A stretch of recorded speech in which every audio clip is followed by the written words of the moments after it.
Di 20k subscriber channel Novel Official, akan adakan giveaway untuk satu orang pemenang. Syaratnya kalian harus subscriber, komen, like, share, supaya kalian bisa terpilih untuk jadi pemenang giveaway. Semoga beruntung bosku. Selamat datang di channel Novel Official. Sebelum kalian mendengarkan novel Pesona Pujaan Hati, jangan lupa like, share, and subscribe. Kalau tidak kusentil jantung kalian. Hehehehe. Tanpa lama-lama lagi langsung saja kita masuk di alur cerita novelnya. Bab 6361 sampai bab 6370. Ketika mereka mendengar bahwa Charlie juga ingin memberikan $100.000 AS, Elaine dan Jacob sangat bersemangat. Elaine mau tidak mau bertepuk tangan dan menyeringai. Ya ampun, hari ini sungguh luar biasa. Hal-hal baik terjadi satu demi satu. Aku sudah lama mendengar bahwa Dubai adalah surga belanja, dan pergi berbelanja akan sangat menyenangkan di sana. Kata kemudian, dia memandang Jacob dan bertanya kepadanya, apakah kamu memerlukan visa untuk Dubai? Jacob berpikir, saya kira tidak. Bagus. Elaine bahkan lebih bersemangat dan berkata cepat. Jangan bilang apa-apa. Hari ini kemasi barang bawaanmu dan berangkat besok. Elaine bangkit dan ingin kembali ke kamar untuk mengemas barang. Jacob segera berhenti. Jangan khawatir. Kamu tidak bisa pergi begitu saja. Ada banyak hal yang belum dikonfirmasi. Penerbangan, tiket pesawat, dan hotel semuanya harus dipesan terlebih dahulu. Dan kamu harus melakukannya pekerjaan rumah online terlebih dahulu untuk mengetahui kemana harus pergi. Menyenangkan. Kemana harus pergi. Lalu memilih hotel yang paling nyaman. Kita juga harus melihat apakah ada sesuatu yang menyenangkan di sekitar Dubai. Dan merencanakan berapa lama kita akan pergi ke sana kali ini. Ya. Elaine tiba-tiba menyadari dan memuji. Atau apakah suamiku bijaksana? Mengapa kamu tidak menggerakkan dan melihatnya sekarang? Jacob berkata. Kami tidak terburu-buru untuk 1 atau 2 hari. Meskipun biasanya tidak ada yang terjadi dalam rapat. Tetapi saya ingin keluar bermain. Jadi saya harus mengatur segala sesuatunya dalam rapat terlebih dahulu. Oke. Saya harus menyapa Tuan Bei. Tuan Bei saat ini sedang bergerak maju dalam kegiatan. Posisi presiden masa depan ada di tangan saya. Saya harus memperhatikan pengaruh yang saya miliki dalam rapat. Dan saya tidak bisa membiarkan orang berpikir bahwa saya tidak mengurusnya. Asosiasi tertarik secara serius. Setelah mengatakan itu, Jacob berkata lagi. Lagi pula. Aku masih harus menunggu Zakari membalasku. Elaine bertanya dengan rasa ingin tahu. Mengapa kamu mencari Zakari itu? Apakah kamu sudah mulai mencari barang antik lagi? Jacob mengulurkan tangannya. Aku tidak mencarinya. Dia mencariku. Aku tidak bisa menjelaskan hal spesifik padamu dalam beberapa kalimat. Jadi jangan khawatir. Aku akan mendesaknya segera mungkin besok. Dan aku akan melakukan pekerjaan dengan baik malam ini. Kerjakan pekerjaan rumahmu di Dubai. Usahakan selesaikan semuanya dalam 3 atau 2 hari. Lalu kita berangkat. Baiklah, Elaine kali ini tidak seperti biasanya. Dia tidak mengutip ucapan Jacob. Juga tidak mencoba mencari peluang untuk menyindir. Tetapi sangat masuk akal. Dia berkata secara umum. Kamu akan menjadi presiden dari presiden. Kamu benar-benar perlu lebih memperhatikan dampaknya. Lagi pula aku tidak punya banyak rencana. Koordinasikan saja waktumu dan ayo pergi. Jacob berkata sambil tersenyum. Oke, aku akan melakukannya nanti. Izinkan aku memberikan rencana kasar. Setelah mengatakan itu, Jacob berdiri dan berkata dengan tidak sabar. Aku akan kembali ke kamar dulu. Aku harus mengambil catatan buku untuk memeriksa dan menuliskan hal-hal seperti itu. Elaine juga berdiri dan ingin ingin mengikuti Jacob ke kamar. Sebenarnya, Elaine ingin memanfaatkan hari ini untuk berbicara dengan Jacob tentang banyak hal, dan meminta Jacob kembali ke kamar tidurnya. Bagaimanapun, keduanya sudah lama berpisah. Pada masa Perang Dingin, tidak ada yang memperhatikan satu sama lain. Jadi perpisahan itu wajar. Namun kini setelah mereka berdamai, tidak perlu terus hidup terpisah. Namun, Elaine bersumpah dengan hati-hati dan menyadari bahwa dia tidak dapat mengambil inisiatif untuk mengatakan kata-kata seperti itu. Jika tidak maka akan berputar. Akan lebih baik jika Jacob mengambil inisiatif untuk mundur. Jika Jacob kehilangan muka untuk sementara waktu, Elaine berpikir itu tidak masalah. Dia akan lebih memikirkan Jacob sekarang. Wajar jika seorang pria ingin menyelamatkan mukanya. Jadi lebih baik menunggu 2 hari untuk keduanya untuk perjalanan bersama. Dia bisa mengambil kesempatan untuk pergi keluar bersama dan secara alami tinggal di kamar yang sama ketika menginap di hotel. Dengan cara ini, akan lebih alami untuk tidur di kamar yang sama lagi ketika kembali dari perjalanan. Keesokan harinya, Raymond, yang menginap sementara di Hotel Express dekat Jalan Antik, datang pagi-pagi sekali tiba di Jalan Antik. Meskipun dia meminta penjual untuk membantu menemukan toko kemarin, dia juga tahu bahwa kecil kemungkinannya orang lain akan benar-benar membantu. Jadi dia masih harus mengandalkan dirinya sendiri dalam segala hal. Kemarin sore, dia menemukan banyak toko di Jalan Antik yang katanya disewakan atau transfer sewa. Dia menebak bisnis di Jalan Antik sekarang tidak bertanya dulu. Jadi dia tiba di Jalan Antik di pagi hari. Dia pergi ke toko-toko sewaan itu untuk memahami masalah. Saat Jalan Antik sedang mencapai puncaknya, pasar barang antik dalam negeri juga sedang panas. Orang-orang yang mencari barang antik masih mau tidak mau menggenggam tangan kegirangan ketika memikirkan tahun-tahun emas itu. Di era itu, menyajikan kenari Wenwan berharga setidaknya beberapa ribu yuan. Dan yang bagus bahkan bisa berharga puluhan atau bahkan jutaan. Manik Zi sebesar kelingking anak kecil. Harganya bisa puluhan juta. Bahkan bisa sampai ratusan juta. Kuncinya ada orang yang tidak adil yang mengakuinya. Hal yang paling menggelikan adalah beberapa tahun yang lalu, sebuah mainan budaya bernama teratai tetesan masuk ke pasaran dan dijual dengan harga setinggi langit begitu muncul. Belakangan, orang-orang mengetahui bahwa mainan tersebut sebenarnya adalah tanaman lanskap pinggir jalan selatan. Banyak pedagang di Jalan Antik yang memasuki industri pada masa itu. Pada masa keemasan itu, sulit menemukan toko di Jalan Antik. Dan etalase kecil kurang dari 20 meter persegi. Belum lagi harga sewanya. Biaya transfernya saja mencapai puluhan ribu. Biasanya toko-toko besar membebankan biaya transfer beberapa juta. Namun kini industri barang antik sedang mengalami kelesuan. Lebih dari sebagian toko di Jalan Antik tidak menerima biaya transfer sama sekali jika dialihkan ke pihak lain. Hanya toko bagus di lokasi inti yang masih dapat meminjamkan sejumlah biaya transfer. Raymond melihat sekeliling dan jatuh cinta dengan toko 2 lantai yang bermaksud memindahkan sewa. Nama toko itu Swan Treasure. Lokasinya bagus atau tidak? Dan luasnya lumayan. Setiap lantai sekitar 50 meter persegi. Lantai bawah sekarang ditempati oleh operator yang menggunakannya untuk menjual batu akik, giok, dan beberapa batu permata murah yang tidak populer. Dan lantai 2 adalah kamar tidur tempat tinggal operator. Penawaran pihak lain untuk toko ini adalah biaya transfer sebesar 150.000 yuan. Dan sisa masa sewa tersisa 3 bulan. Setelah masa sewa habis, pemilik akan memperbarui sewa dengan harga 200.000 yuan setahun. Sewa tahunan sebesar 200.000 yuan tidaklah mahal. Tetapi biaya transfer sebesar 150.000 yuan agak keterlaluan. Jadi Raymond berkata kepada pihak lain, "Saya memiliki kesan tentang toko Anda. Ketika saya berada di Vintage Deluxe, toko ini sudah buka sejak lama. Kontrak yang Anda tanda tangani dengan pemiliknya tidak lebih dari 200.000 setahun. Benar?" Pihak lain menjawab, "Saya telah menjalankan toko ini selama hampir 10 tahun.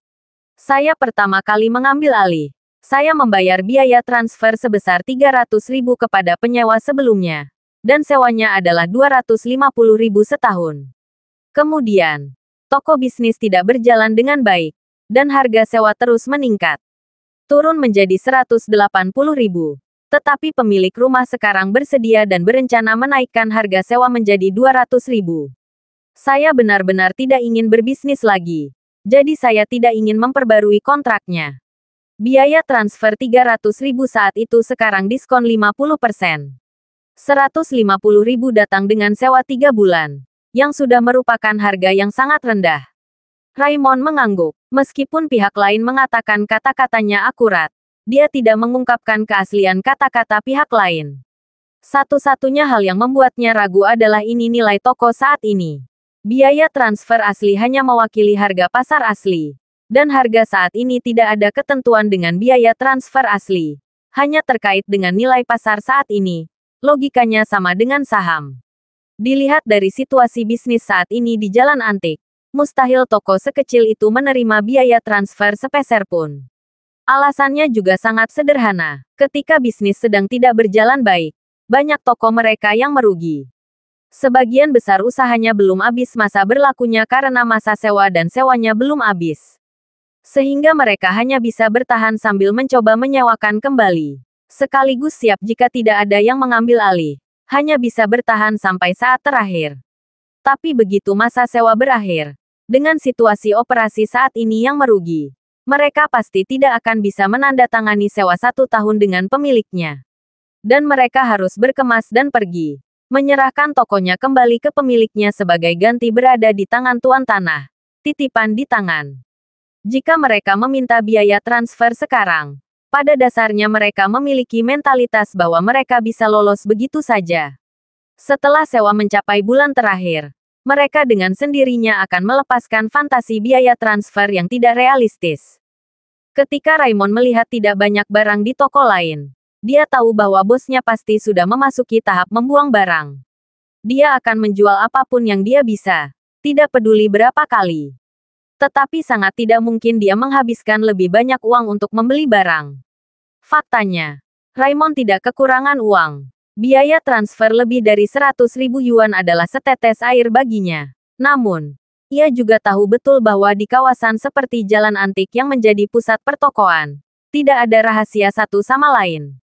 Seperti bisnis mana yang bagus, tahun berapa dimulainya, dari mana bosnya, dan apakah ada yang mencurigakan tentang bisnis. Hampir semua orang bisa mengetahuinya. Jika dia membeli toko ini hari ini dan kontraknya belum ditandatangani, seluruh Jalan Antik mungkin akan mengetahuinya. Jika mereka tahu bahwa dirinya telah dimanfaatkan, dia pasti akan menjadi bahan pembicaraan dan bahan tertawaan di kalangan pedagang di seluruh jalan. Selain itu, dia berencana untuk membuka toko dan mulai mengumpulkan barang antik dan membantu mengidentifikasi barang antik. Setelah seseorang menganggap dirinya sebagai orang yang mudah dimanfaatkan, dia tidak tahu alias tidak tahu berapa banyak orang dari semua lapisan masyarakat yang akan datang untuk menipu dirinya di masa depan. Meskipun dia memiliki profesionalisme yang cukup untuk memastikan bahwa saya berusaha untuk tidak tertipu. Ketika semua orang merasa bahwa dia hanyalah sebuah hidangan, dia akan lelah berkemah dengan orang-orang itu. Sedangkan untuk menilai urusan barang antik tidak perlu memikirkan hal yang sama sekali. Tidak ada yang mau membayar seseorang untuk menilai barang. Oleh karena itu, jika ingin berpijak di Jalan Antik, hal pertama yang perlu dilakukan adalah mendapatkan harga yang bagus. Jadi, dia berkata, "Baiklah, bos, untuk sisa 3 bulan sewa, saya akan membayar Anda sewa sebenarnya. Bukankah sewa Anda saat ini 180.000 per tahun? 1 bulan adalah 15.000, dan 3 bulan sewa adalah 45.000 yuan. Anda tidak perlu menghabiskannya di sini. Anda bisa mendapatkan uang kembali dengan sewa 3 bulan ini. Tetapi saya tidak dapat membayar biaya transfer Anda." Ketika pihak lain mendengar ini, ekspresi tiba-tiba menjadi sedikit tertekan. Dia berkata, "Bagaimana hal itu bisa dilakukan? Saya menghabiskan 300.000 yuan untuk biaya transfer. Uang nyata. Bahkan tidak 1 sen pun. Jadi Anda harus mengizinkan saya mendapatkan kembali." Raymond menggelengkan kepalanya dan berkata, "Maaf, dana saya terbatas. Saya harus menimbun toko setelah saya memesan toko. Saya benar-benar tidak punya cukup uang. Jika Anda membebankan biaya transfer, maka saya bisa pergi ke toko lain untuk melihat." Pihak lain masih ingin merentangkan tangannya. Jadi dia berkata, "Tidak ada yang bisa kamu lakukan. Lihat saja lagi." Raymond tidak mengatakan apa-apa lagi. Dia segera berbalik dan berjalan keluar. Pihak lain tidak mengira dia berjalan begitu tegas. Bahkan tanpa meninggalkan 1 ekor pun untuk dirinya sendiri. Tiba-tiba dia merasa sedikit panik. Tokonya sudah setengah tahun dipindahkan ke pihak lain. Selama kurun waktu tersebut hampir tidak ada yang datang bertanya. Kadang-kadang ada 1 atau 2 orang yang berbalik dan pergi begitu mendengar biaya transfer. Apalagi ada beberapa orang yang tahu bahwa dia sedang terburu-buru untuk mentransfer, bahkan meninggalkan sisa barangnya. Sewa harus didiskon setengahnya. Dia telah berjuang selama 6 bulan dan hari ini dia telah kehilangan 90.000 yuan lagi dalam bentuk sewa yang tidak terlihat. Namun, dalam 6 bulan kerja yang melelahkan ini, laba bersihnya kurang dari 20.000. Dan seiring dengan semakin berkurangnya barang-barang di tokonya, hal ini mau tidak mau membuat orang merasa bahwa toko tersebut akan menjadi kios kuning. Sehingga akhir-akhir ini tidak ada bisnis. Pelanggan yang sesekali datang untuk membeli barang juga dapat melihat bahwa dia ingin sekali membeli barangnya. Kalau soal barang, harganya tidak dipotong setengahnya, tapi langsung didiskon atau bahkan lebih rendah. Jika konsumsi terus berlanjut, kemungkinan 3 bulan ke depan akan lebih sulit lagi. Daripada melakukan hal tersebut, lebih baik segera hilangkan dan cari rekan untuk menukar sisa barang dengan harga murah, agar bisa lega secepatnya. Jadi, dia menghentikan Raymond dan berkata, mendorong, jangan terburu-buru pergi. Mari kita bicara lagi. Jika mencatat biaya transfer 150.000 yuan terlalu mahal, maka saya akan memberi satu lagi. Bagaimana cara menyimpan 100.000 yuan? Raymond berbalik dan berkata dengan serius, saya tidak akan membayar sepeser pun dari biaya transfer. Pria itu cemas dan berkata, Anda bisa memberi saya 10 atau 20.000 yuan untuk teh. Toko ini milikku sangat bagus.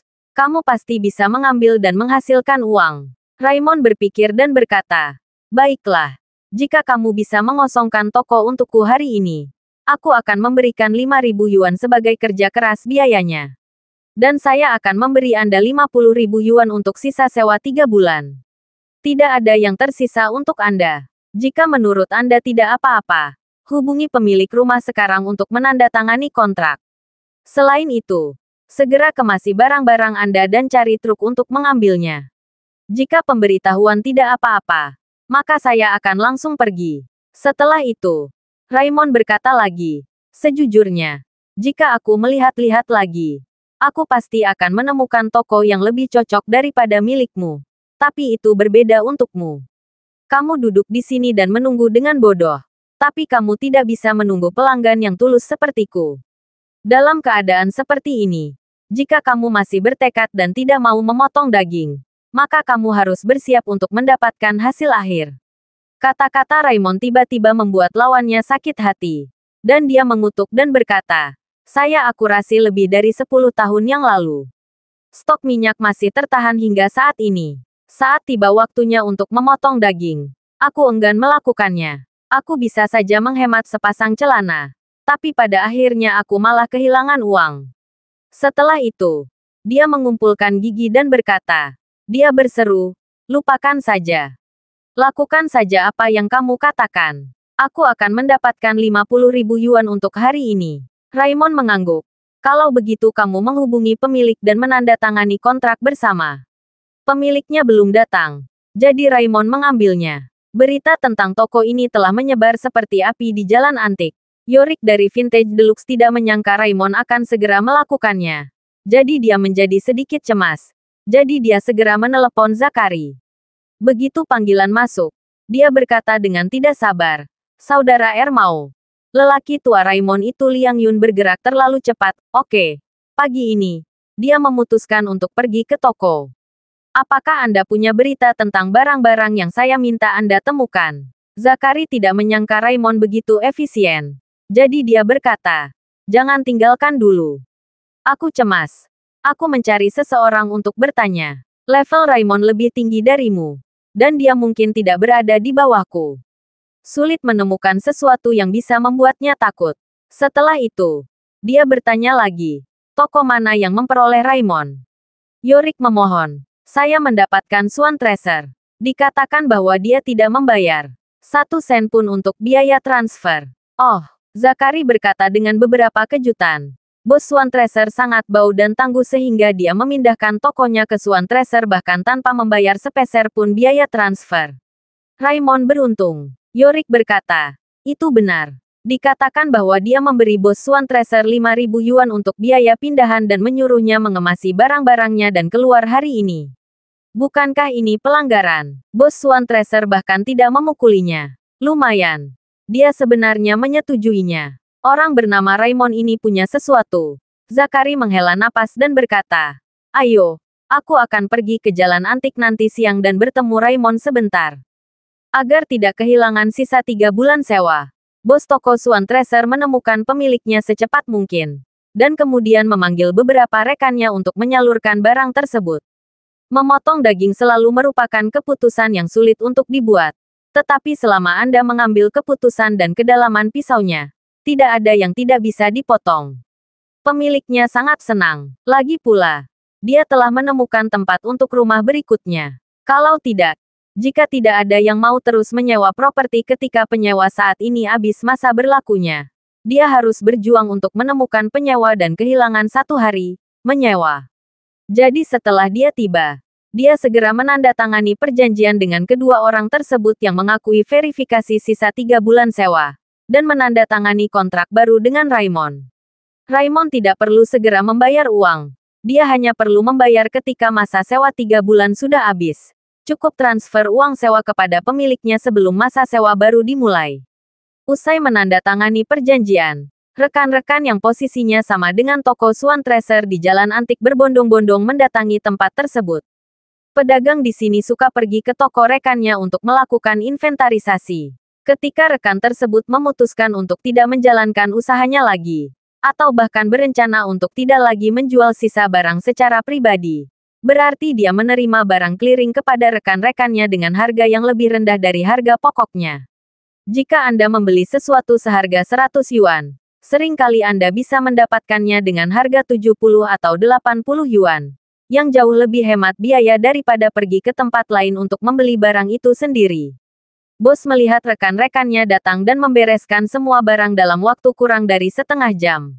Dia tidak bisa menahan napas kepada Raymond. Sepertinya daging ini harus dipotong ketika tiba saatnya untuk memotongnya. Dulu, saya hanya perlu melihat tumpukan ini. Saya sakit kepala ketika membeli semua barang. Sekarang semuanya hilang. Saya merasa jauh lebih nyaman. Meskipun saya kehilangan banyak uang, akhirnya suasana hati saya baik-baik saja. Raymond mengangguk setuju dan berkata, "Orang-orang mengatakan bahwa di luar pandangan itu di luar pikiran. Mengganggu. Inilah kebenarannya. Ketika hal-hal ini menjadi beban bagi Anda, meskipun masih memiliki nilai, hal itu hanya dapat memberi Anda nilai emosional yang negatif, sampai mereka diuangkan. Setiap hari Anda kesal adalah kerugian yang tidak terlihat." Bos mengangguk dan berkata, "Kamu benar. Sama seperti stok minyak yang saya beli saat itu. Sejak hari kedua saya mengakuinya. Setiap hari setelahnya adalah waktu terbaik untuk memotong daging. Sayangnya, saya seperti burung unta. Saya menyelam ke dalam pasir tanpa mempedulikan apapun dan dengan bodohnya menunggu uang saya kembali. Lebih dari 10 tahun telah berlalu. Dan memperhitungkan inflasi, saya telah kehilangan setidaknya 90%. Raymond sedikit tersenyum. Kebanyakan orang sebenarnya seperti itu, mentalitas.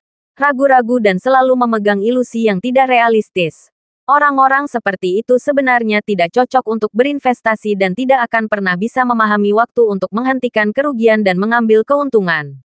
Melihat barangnya hampir habis, bos memanggil beberapa temannya untuk membantu mengemas semua barang pribadi yang tersisa. Dia juga memanggil truk kecil untuk membawa semuanya. Lalu dia berkata kepada Raymond, "Inilah yang ada di dalam anak-anak meja, kursi, dan bangku semuanya sudah tua. Dan tidak ada yang menginginkannya untuk dijual. Sayang sekali jika diberikan begitu saja. Saya kira Anda tidak menyukainya. Tetapi Anda dapat menyimpannya untuk bertransisi. Perlu waktu bagi Anda untuk memesan yang baru. Ketika yang baru datang, biarkan saja mereka mengambilnya kembali." "Oke," Raymond mengangguk. Bos berkata lagi, "Ngomong-ngomong, saya tidak akan melepas papan nama toko. Jika Anda tidak menyukainya, Anda dapat meminta seseorang saat Anda memodifikasinya nanti." Raymond tersenyum dan berkata, "Kata treasure sering digunakan dalam industri. Terlebih lagi, saya terlalu malas. Saya tidak akan repot-repot mencari nama baru. Jika saatnya tiba, saya akan mengubah kata tersebut dan mengganti dengan nama baru." Saat itu tengah hari, dan serah terima toko baru Raymond telah selesai. Dia tidak melepas plakat toko Swap Treasure, tetapi membeli 1 set 4 harta karun belajar dari jalan. dan menggunakan kertas beras untuk sementara menulis karakter kaligrafi yang kuat dan kuat toko Swan Treasure di atas kertas beras. Dia memutuskan untuk memulai dengan mengumpulkan dan menilai barang antik. Kata harta karun sepertinya sangat tepat. Kata ini untuk menunjukkan bahwa toko penuh dengan barang-barang bagus. Juga memberitahu pelanggan bahwa tempat ini lebih baik dalam pemilihan dan identifikasi. Setelah kata-kata itu ditulis, dia langsung menaiki tangga dan menutupi papan nama aslinya dengan tulisan tersebut. Kemudian dia menulis pemberitahuan lagi yang hanya berisi beberapa kata, yang berbunyi, kumpulkan barang antik dari seluruh dunia dan harta karun senilai dari segala arah. Segera setelah tanda dan pemberitahuan sementara dipasang, Yorick berlari membawa keranjang bunga sebagai ucapan selamat atas pembukaannya. Begitu mereka bertemu, dia berkata dengan antusias, "Oh, Manajer Cole, Anda benar-benar efisien. Anda baru saja kembali kemarin malam, dan toko dibuka pada siang hari ini." Raymond tersenyum dan berkata, "Tentu saja, Anda dapat melakukan bisnis kecil-kecilan sendirian. Lebih cepat, lebih baik." Yorick meletakkan keranjang bunga di sebelah pintu toko Swan Treasure dan berkata dengan sedikit menyalahkan, "Manajer Cole, Anda masih terlalu asing. Hampir setengah dari pedagang di jalan antik ini adalah kenalan lama. Toko baru Anda telah dibuka. Mengapa Anda tidak memberi tahu semua orang dan mengirimi Anda beberapa keranjang bunga lagi, yang akan membuat aura Anda lebih cerah?" Raymond buru-buru menyerahkan tangannya dan berkata, "Manajer Cash menghabiskan banyak uang untuk bisnis kecil ini. Saya tidak tahu apakah saya bisa terus melakukannya setelah saya membukanya. Tidak cocok untuk membuat keriuhan besar atau mempromosikannya segera setelah saya memulai. Lebih baik tetap low profile." Yorick mengangguk dan berkata sambil tersenyum, "Kamu sangat rendah hati. Dengan kekuatanmu, kamu akan segera terkenal di jalan antik. Saat itu, bisnis tokomu pasti akan menjadi yang terpanas di jalan ini." Raymond berkata dengan sopan, "Kalau begitu saya akan meminjamkan kata-kata baik untuk Anda." Saat dia sedang berbicara, Zachary datang sambil tersenyum. Melihat Raymond dan Yorick di pintu, dia terkejut dan berkata, "Oh, bukankah ini Manajer Cole? Kapan kembali?" Raymond juga mengenali Zachary. Alasan dia masih mengingat Zachary adalah karena menurutnya, Zachary adalah pedagang terpintar di seluruh jalan antik. Dia sangat pintar. Namun, menurut pendapat Raymond sebelumnya, kecerdasan Zachary tidak digunakan dengan cara yang benar. Dia adalah orang yang berpengetahuan luas, dan dia dapat melihat bahwa meskipun orang-orang seperti Zachary memiliki sedikit kepintaran, dia belum memutuskan untuk mengubah kepintaran kecil mereka menjadi keterampilan yang nyata. Selain itu, dia berasal dari latar belakang yang sederhana dan tidak memiliki orang-orang mulia yang mendukungnya. Masih sulit untuk maju. Tapi melihat Zachary hari ini, dia jelas merasakan aura orang ini sedikit berbeda dari sebelumnya. Dia juga menjadi sedikit lebih bulat dari kulit kurus sebelumnya. Sepertinya dia menjalani kehidupan yang baik akhir-akhir ini. Jadi, Raymond bertanya kepadanya sambil tersenyum Zachary, "Apakah kamu masih berbisnis di jalan antik?" Zachary berkata sambil tersenyum, "Kadang-kadang, aku datang ke sini sesekali. Sekarang aku terutama melakukan sesuatu dengan kakak laki-laki. Aku tidak bisa mengurus jalan antik lagi." Saat dia mengatakan itu, dia bertanya dengan berpura-pura penasaran, "Manajer Cole, apakah Anda membuka bisnis baru?" "Ya," Raymond mengangguk dan berkata, "Ini adalah bisnis baru. Mengumpulkan beberapa barang. Dan juga, membantu orang melihat sesuatu." "Penilaian harta karun," Zachary berkata sambil tersenyum. "Menilai harta itu bagus. Penilaian harta karun sangat populer akhir-akhir ini. Jika kita memulai streaming langsung, tidak akan lama lagi itu akan menjadi sangat populer." Raymond sendiri datang ke Aurus Hill untuk memulai kembali. Dia tidak ingin menjadi terkenal. Jadi dia tidak tertarik dengan siaran langsung. Dia dengan santai berkata, "Live streaming tidak mudah dilakukan sekarang. Saya sudah lama melewatkan kesempatan bagus untuk masuk. Sekarang saya bisa melakukan siaran langsung tanpa mengeluarkan uang untuk investor. Hampir tidak ada yang menonton streaming. Jika Anda mengeluarkan uang untuk bergabung dengan streaming, tidak tahu apakah akan berhasil kembali seumur hidup. Dana saya juga terbatas. Jadi saya hanya bisa mencari nafkah dengan membuat makanan kecil. Zakari mengangguk dan tersenyum. Bagaimana dengan manajer Cole? Anda adalah seorang ahli. Dan Anda profesional ketika berbicara. Setelah mengatakan itu, Zakari berkata, ngomong-ngomong, saya punya banyak teman di sini yang sering mengirimkan barang. Saya ingin tahu seberapa besar pot yang dimiliki manajer Cole. Coba saya lihat apa Anda punya sesuatu yang cocok untuk dibawa untuk bekerja sama dengan Anda. Seberapa besar potnya mungkin berarti menanyakan berapa banyak uang yang Raymond ingin investasikan untuk mengoleksi barang antik. Pertanyaan ini juga menanyakan berapa banyak uang yang bisa dia peroleh untuk mengumpulkan barang tersebut.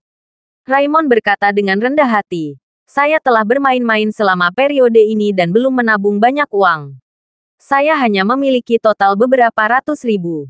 Jika murah dan terjangkau, saya pasti tidak akan mendapat masalah di sini. Jika barang-barang terbaik, saya khawatir saya tidak bisa makan lagi. Oke, Zakari mengetahui perkiraan ukuran modal Raymond dan berkata, saya akan menghemat beberapa sumber daya yang relevan nanti dan melihat apakah saya dapat memfasilitasi beberapa kesepakatan.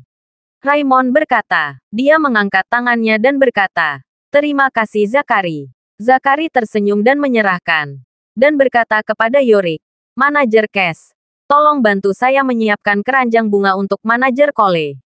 Saya akan mentransfer uangnya kepada Anda nanti. Yorick berkata dengan cepat, oh, Zakari, pengemudi. Mengapa kamu begitu sopan kepada saya? Saya akan menyiapkan keranjang bunga. Jadi jangan khawatir. Zakari mengangguk dan berkata dengan santai, ayo pergi. Kalian berdua. Duduk dan minum teh bersama ketika kita punya kesempatan. Setelah mengatakan itu, dia melangkah maju. Dia berjalan pergi dengan cepat. Yorick tahu bahwa setelah Zakari mengenal Raymond, dia pasti akan menemukan cara untuk membantu ketika dia kembali. Dia menghela napas lega dan berkata kepada Raymond, manajer Cole, kamu sibuk dulu. Saya akan kembali juga. Keranjang bunga saudara Zakari. Saya akan mengirimkannya nanti. Raymond sambil berpikir, tersenyum sedikit, mengangguk dan berkata, terima kasih. Melihat Yorick pergi, Raymond merasa ada yang tidak beres. Dia tidak tahu bahwa Yorick sengaja mencoba mengusirnya dari jalan antik ini. Dia hanya merasa bahwa sebagai manajer vintage deluxe, Yorick jelas merupakan salah satu tokoh teratas di jalan antik ini. Sedangkan Zakari hanya orang bodoh yang berkeliling untuk mencoba bermain-main. Seorang penjajah menjahit di jalan antik hanya sedikit lebih baik dari Mo Liu.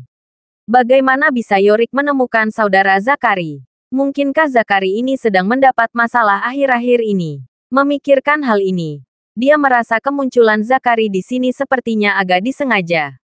Saat ini, Zakari berjalan mengitari jalan antik dan memasuki gerbang vintage deluxe.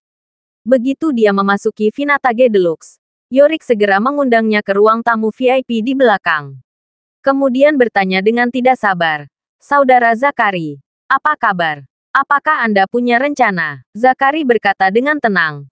Lihat, apa yang membuatmu sangat cemas. Lagi pula kamu juga adalah manajer umum Vintage Deluxe. Dia baru saja membuka toko kecil dengan luas puluhan meter persegi. Bahkan tidak ada satupun barang yang bisa dijual di toko itu. Apa yang kamu takutkan? Yorick berkata dengan emosi. Saudara Zakari, pria bermarga Cole ini memiliki cara yang kuat dan tegas dalam melakukan sesuatu. Anda tidak melihatnya sekarang. Dia baru saja merobohkan toko, menulis papan nama dengan kuas dan dibuka untuk bisnis. Dia memiliki 2 kuas, yang lebih baik daripada mereka yang melakukan penilaian di jalan antik. Cukup banyak. Jika saya benar-benar membiarkan dia melakukan ini selama 1 atau 2 bulan, saya khawatir reputasiku akan hilang. Saat dia berkata, dia menambahkan, sejujurnya, Departemen Keuangan Moore Group selalu ingin mengambil alih bisnis saya. Bisnis ini tidak dihentikan karena Nona Moore mempertahankan Vintage Deluxe meskipun ada banyak yang keberatan. Dapat dilihat bahwa Nona Moore memiliki perasaan terhadap Vintage Deluxe. Dia pasti akan memperhatikan situasi bisnis ini sesekali. Untuk berjaga-jaga. Beritahu dia bahwa Raymond telah kembali dan telah melakukan pekerjaan dengan baik. Mungkin dia akan memiliki ide untuk mengundangnya kembali. Zakari diam-diam tertawa di dalam hatinya. Saluran informasi ini tidak memiliki informasi yang baik, tetapi akan menimbulkan kerugian besar. Siapa yang Anda? Yorick, khawatirkan. Datang untuk mengambil kursi milik Anda. Jangan khawatir tentang Raymond. Dia diusir karena menyinggung ayah mertua Tuan Wade. Nona Mor sangat menghormati Tuan Wade dan mematuhi nasihatnya. Sangat tidak mungkin bagi Raymond untuk menyinggung Tuan Wade. Silakan kembali. Ini benar-benar tidak berdasar. Namun, dia tidak mengatakan yang sebenarnya tentang hubungan ini. Lagi pula, Yorick ingin membantu Jacob melampiaskan amarahnya. Dan dengan membantu Yorick berhutang budi padanya, mengapa tidak membunuh dua burung dengan satu batu? Memikirkan hal ini, dia tersenyum dan berkata, awalnya saya tidak ingin terlibat dalam hal semacam ini. Tetapi kalian beruntung kali ini. Saya tidak melakukan apa-apa akhir-akhir ini. Karena ada dua kuas untuk beruntung minggu ini. Maka saya akan melihat bagaimana dia membandingkannya dengan Zakari dan saya. Setelah itu, dia berkata, bukankah Raymond bernilai ratusan ribu? Saya akan kembali dan menemukan sesuatu yang dapat mengesankan bahkan seorang ahli seperti dia. Dan memberi dia kesempatan satu persatu. Jika ratusan ribu ini disedot, apa yang akan dia lakukan dengan barang antik ketika dia tidak memiliki modal awal? Yorick berkata dengan penuh semangat. Itu bagus sekali. Kalau begitu saya akan meminta orang diam-diam mempublikasikannya dan membuat semua orang tahu tentang dia. Begitu Raymond kembali ke jalan antik, dia menamparnya, membuatnya kehilangan uang dan muka. Saya ingin tahu bagaimana dia bisa mendapatkan pijakan di jalan antik. Zakari mengangguk dan berkata, Manajer Cash, mengapa saya tidak memberi Anda bantuan lagi? Yorick buru-buru bertanya dengan hormat. Saudara Zakari, apa yang Anda maksud dengan bantuan? Zakari berkata, setelah saya menyiapkan semuanya, saya akan meminta orang membawanya kepada Anda untuk dinilai terlebih dahulu. Bagaimana Anda akan berkomentar dan melihatnya nanti? Saya akan memberitahu Anda terlebih dahulu apakah ada yang salah atau di mana barang palsu itu. Anda siap untuk bertemu dengannya. Jika suatu saat tiba, Anda akan melakukan adegan di bawah monitor. Saat Raymond mendapat perhatian, Anda dapat merilis videonya. Anda akan melihat mata manajer Cash yang mempesona di depan Anda. Setelah melihat yang palsu, Raymond menjadi buta dan bangkrut. Perbandingan ini akan mencapai telinga Nona Mor, dan posisimu akan lebih stabil. Yorick berpikir keras dan tidak dapat menemukan ide bagus untuk membunuh dua burung dengan satu batu. Tiba-tiba dia menjadi sangat bersemangat. Hal yang paling dikritik tentang dirinya adalah kemampuannya yang kurang profesional dan tidak layak menduduki posisi manajer umum Vintage Deluxe. Jika hal ini benar-benar bisa terjadi, itu akan menjadi serangan balik terbaik melawan keraguan semacam ini. Jadi, dia dengan penuh semangat memegang tangan Zakari dan berkata dengan penuh rasa terima kasih. Saudara Zakari, kamu benar-benar orang tuaku yang terlahir kembali. Saya tidak tahu bagaimana harus berterima kasih. Zakari tersenyum. Dan kemudian berkata dengan serius, Manajer Cash, jika hal ini terjadi, dia berhutang budi padaku. Yorick berkata tanpa ragu-ragu, Saudara Zakari, jangan khawatir. Jika hal ini terjadi, sekarang mulai, aku akan pergi ke Gunung Pedang dan Laut Api. Katakan saja, aku, Yorick, tidak akan memasukkan mata. Zakari mengangguk puas, lalu berkata, oke. Kamu sibuk dulu. Aku akan kembali dan bersiap-siap. Yorick berkata dengan tergesa-gesa. Saudara Zakari, kenapa kamu tidak minum teh? Ayo minum. Saya sudah menyiapkan semua teh yang enak. Zakari mengulurkan tangannya. Urusan bisnis dulu. Mari kita bicara tentang teh setelah masalah ini selesai. Kemudian, dia berjalan keluar dari Vintage Deluxe. Begitu dia meninggalkan Vintage Deluxe, dia mengeluarkan ponselnya dan menelepon Jacob. Begitu panggilan telepon tersambung, dia dengan gembira berkata kepada Jacob, Presiden Wilson, saya memiliki catatan tentang apa yang saya katakan kemarin. Saya akan melaporkannya kepada Anda secara langsung jika Anda mau. Saat ini, Jacob sedang berada di kantornya sendiri di Asosiasi Lukisan dan Kaligrafi, sibuk membuat rencana perjalanan ke Dubai. Mendengar Zakari mengatakan bahwa apa yang dia pikirkan tidak diketahui, dia segera menjadi tertarik dan berkata dengan cepat, Anda datang ke asosiasi temui saya dan datang ke kantor saya untuk menjangkau. Oke, Zakari menjawab. Presiden Wilson, tunggu sebentar. Saya akan segera datang. Jacob buru-buru menyampaikannya dan mengingatkan. Ngomong-ngomong, ketika kamu sampai di sini, jangan panggil saya Presiden Wilson di depan orang lain. Tolong panggil saya Wakil Presiden Wilson. Mengerti tidak? Zachary adalah jiwa manusia yang murni. Bagaimana mungkin dia tidak mengetahui kebenaran ini? Alasan dia memanggil Jacob dengan Presiden Wilson daripada Wakil Presiden Wilson adalah untuk menyenangkannya. Tetapi tentu saja gelar ini tidak dapat digunakan secara sembarangan di Asosiasi Kaligrafi dan Lukisan. Jadi dia tersenyum dan berkata, Presiden Wilson, Anda selalu dapat yakin bahwa saya, Zachary, akan mengurus semuanya. Setelah menutup telepon, Zachary pergi ke Asosiasi Lukisan dan Kaligrafi secepat mungkin. Saat ini, di Asosiasi Kaligrafi dan Lukisan, hanya ada sekitar berkumpul orang di lusinan tempat kerja. Namun terdapat banyak perlengkapan kantor atau barang-barang pribadi di lusinan tempat kerja, yang membuat Zachary merasa sedikit aneh. Setelah dia bertanya, seorang karyawan membawa ke kantor Jacob. Setelah menyentuh pintu, dia membuka pintu dan berkata kepada Jacob, Wakil Presiden Wilson, seseorang ingin bertemu dengan Anda. Dia, dan mengepalkan tangannya. Oke, biarkan dia masuk. Pergilah dan lakukan pekerjaanmu. Oke, Wakil Presiden Wilson. Karyawan itu mengundang Zachary ke kantor, lalu menutup pintu dan pergi. Zachary mendatangi Jacob sambil tersenyum dan duduk di kursi di depan mejanya. Setelah duduk, dia bertanya dengan rasa ingin tahu. Presiden Wilson, ada begitu banyak tempat kerja di luar. Mengapa tidak ada orang di sana? Jacob dengan cepat menyampaikan suaranya dan berkata, Jangan panggil saya Presiden Wilson. Panggil aku Wakil Presiden Wilson. Zachary tersenyum nakal, lalu berkata, Tidak ada orang lain di sini. Jadi jangan khawatir. Selain itu, menurutku kamu harus menghapus nama Wakil Presiden cepat atau lambat. Jacob berkata dengan berpura-pura rendah hati. Hei, kamu tidak boleh mengatakan itu. Sebelum aku melepasnya secara resmi, aku adalah wakil presiden, dan aku tidak bisa melangkahinya. Setelah mengatakan itu, Jacob mengetuk meja dan berkata, Kamu baru saja bertanya mengapa ada begitu banyak tempat kerja kosong di luar. Benar. Zachary mengangguk berulang kali. Ya. Jacob menggeliat dan berkata sambil tersenyum. Ini adalah tempat bergizi kaligrafi dan lukisan asosiasi. Semua orang tidak berada di bawah tekanan. Dan kami tidak memiliki tuntutan berlebihan terhadap karyawan di bawah. Datang saat bisa bangun. Atau datang di sore hari jika tidak bisa. Setelah cukup duduk di sini, laki-laki bisa mengajak teman untuk minum kopi.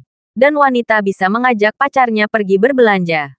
Yang perlu mereka lakukan hanyalah memberikan alasan untuk mengunjungi penulis kaligrafi dan lukisan. Biasanya saya melakukan itu. Saya jarang menginap di sini. Dulu saya suka pergi ke Universitas Lansia untuk berbicara kosong. Sekarang saya tidak suka pergi ke Universitas Lansia. Saya belum mengembangkan proyek berikutnya untuk menghabiskan waktu. Saat dia berbicara, Jacob berjabat tangan karena bosan. Jangan membicarakan ini.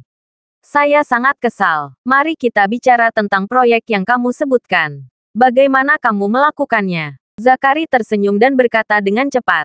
Saya pergi ke jalan antik untuk menanyakannya. Orang bernama Cole kembali kali ini dengan total dana beberapa ratus ribu. Jika dia dibutakan dan kehilangan ratusan ribu ini, bukankah dia akan tamat? Dia tidak hanya akan kehilangan uangnya, tetapi wajahnya juga akan hancur. Dan dia harus meninggalkan jalan antik itu dengan putus asa. Dia akan membayarmu kembali. Ketika Jacob mendengar ini, dia tiba-tiba menjadi bersemangat.